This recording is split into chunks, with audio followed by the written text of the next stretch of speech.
Baiklah anak-anak, setelah tadi Bapak sudah menjelaskan materi tentang kisah keteladanan para nabi.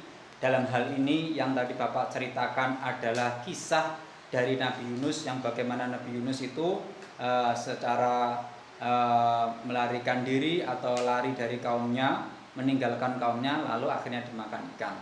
Baik, saya untuk menguji, untuk memantapkan pengetahuan kalian, maka saat ini coba sekarang giliran Bapak ingin bertanya kepada kalian semua. Pertanyaan yang pertama adalah yang ingin saya tanyakan, nanti siapa yang bisa menjawab angkat tangan ya. Yang pertama adalah yang ingin saya tanyakan, siapa nama nabi yang ada di dalam kisah ini yang dimakan ikan tadi? Siapa? Ya, siapa nama nabi yang dimakan ikan? Ya, kamu siapa? Angkat tangan. Ya, siapa?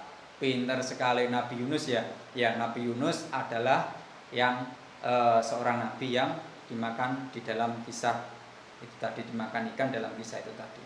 Lalu pertanyaan yang kedua adalah mengapa Nabi Yunus sampai dimakan oleh ikan?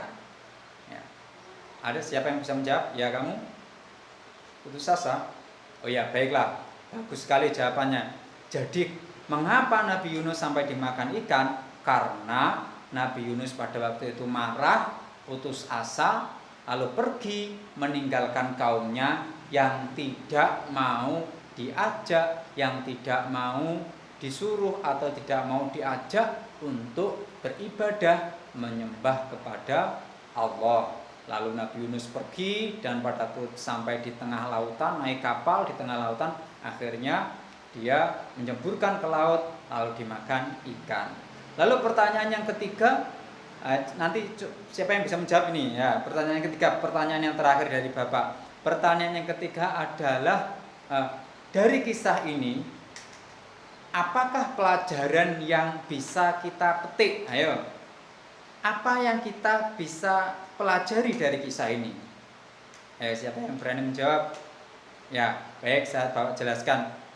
Kisah atau yang bisa kita petik pelajaran dari kisah ini adalah bahwasannya kita sebagai seorang pelajar, kita sebagai seorang siswa tidak boleh putus asa dalam belajar. Kalau hari ini misalnya pemahaman kita belum maksimal, maka kita harus lebih giat lagi untuk belajar. Kalau hari ini misalnya kita belum memperoleh nilai-nilai yang maksimal, maka kita harus lebih rajin lagi untuk belajar. Belajar di rumah maupun belajar di sekolah. Sering membaca buku, sering berdiskusi. Akhirnya pemahaman kita, kalau kita mau seperti itu, kalau kita mau rajin belajar, maka pasti pemahaman kita akan materi-materi yang disampaikan oleh Bapak Guru akan semakin baik, dan otomatis nilai yang akan kita dapatkan juga akan baik. Saya kira cukup untuk pertanyaannya dan terima kasih. Tepuk tangan untuk tadi yang sudah menjawab.